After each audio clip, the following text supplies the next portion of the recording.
Is it my fault? Is it your fault? Whose fault is it? Guys, it's nobody's fault.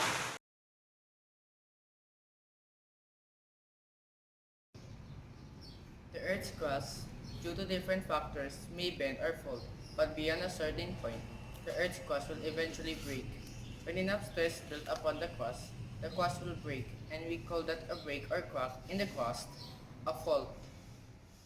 Fault is a break in the crust where slabs of crust slip past one another, and they usually occur along the plate boundaries, where forces of plate motion can either compress, pull, or they can shear pass through the crust so that it breaks.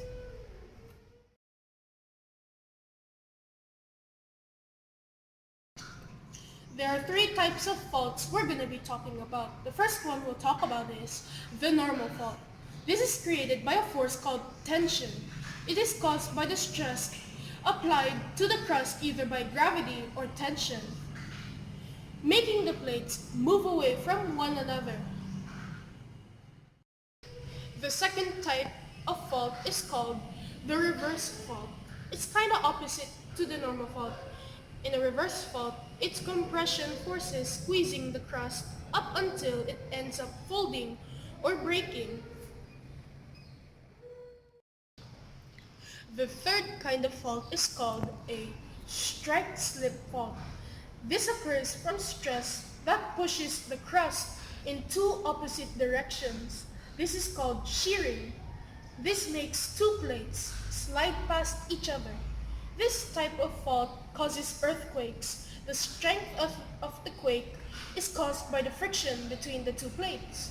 If there is less friction, the plates slide slowly past each other. If there is a lot of friction between the plates, then there's a major earthquake happening. The best known fault in the face of the Earth is the San Andreas Fault. It marks a major fracture in Earth's crust, passing from southern to northern California for a length of about 1,050 kilometers. The San Andreas marks a plate boundary between the northern Pacific and North American plates, traversing under part of the northern Pacific Ocean. Let us introduce you to some terminologies related to the topic. Seismology is the study of earthquake and seismic waves that move through and around the Earth. Seismic waves are the waves of energy caused by the sudden breaking of rock within the Earth or an explosion. They are the energy that travels through the Earth and is recorded on seismograph. A seismologist is a scientist who study earthquake and seismic waves.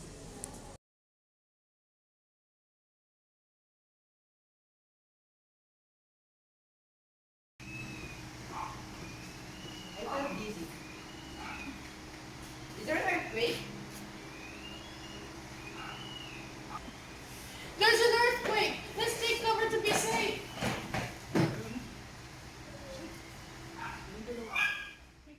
What is an earthquake? An earthquake is a sudden shaking of the ground caused by the passage of seismic waves through Earth's rocks.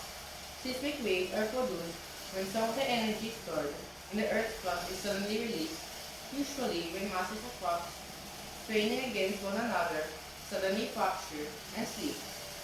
Earthquakes appear most often along geologic faults, narrow zones where rocks masses move in relation to one another. The major fault lines of the world are located in the fringes of the huge tectonic plates that make up Earth's crust. Now we'll talk about the types of earthquakes. A tectonic earthquake is one that occurs when the Earth's crust breaks due to geological forces on rocks and adjoining plates that cause physical and chemical changes. The second type of earthquake is called a volcanic earthquake. A volcanic earthquake is any earthquake that results from tectonic forces which occur in conjunction with volcanic activity. The third type of earthquake is called a collapse earthquake. A collapsed earthquake are small earthquakes in underground caverns and mines that are caused by seismic waves produced from the explosion of rock on the surface. An explosion earthquake is an earthquake that is the result of the detonation of a nuclear and/or chemical device.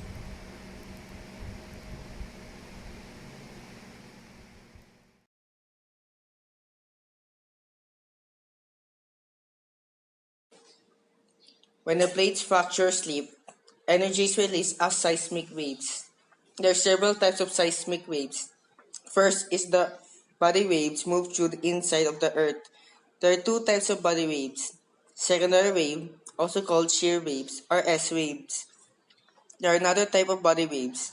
They move a little more slowly and can only pass through solids. As S waves move, they displace rock particles outward, pushing them perpendicular to the path of the wave. This results in the first period of walling associated with earthquakes. Unlike P waves, the S waves don't move straight through the earth. They only travel through solid materials and so are stopped at the liquid layer in the earth's core. Primary waves, or P waves, are the fastest moving waves, traveling at 1 to 5 miles per second, 1.6 to 8 kilometers per second. They can pass through solids, liquid and gases easily. As they travel through rock, the waves move tiny rock particles back and forth, pushing them apart and then back together in line with directions the wave is traveling. Of the two surface seismic waves, love waves, named after the British seismologist A.E.H. Love, who first predicted their existence, travel faster. They are propagated when the solid medium near the surface has varying vertical elastic properties. The energy of love waves, like that of other surface waves, spreads from the source in two directions rather than in three, and so these waves produce a strong record at seismic stations even when originating from distant earthquakes. The other principal surface waves are called Rayleigh waves after the British physicist Lord Rayleigh, who first mathematically demonstrated their existence. Rayleigh waves travel along the free surface of an elastic solid, such as the Earth. Their motion is a combination of longitudinal compression and dilation that results in an elliptical motion of points on the surface. Of all seismic waves, Rayleigh waves spread out most in time, producing a long wave duration on seismographs.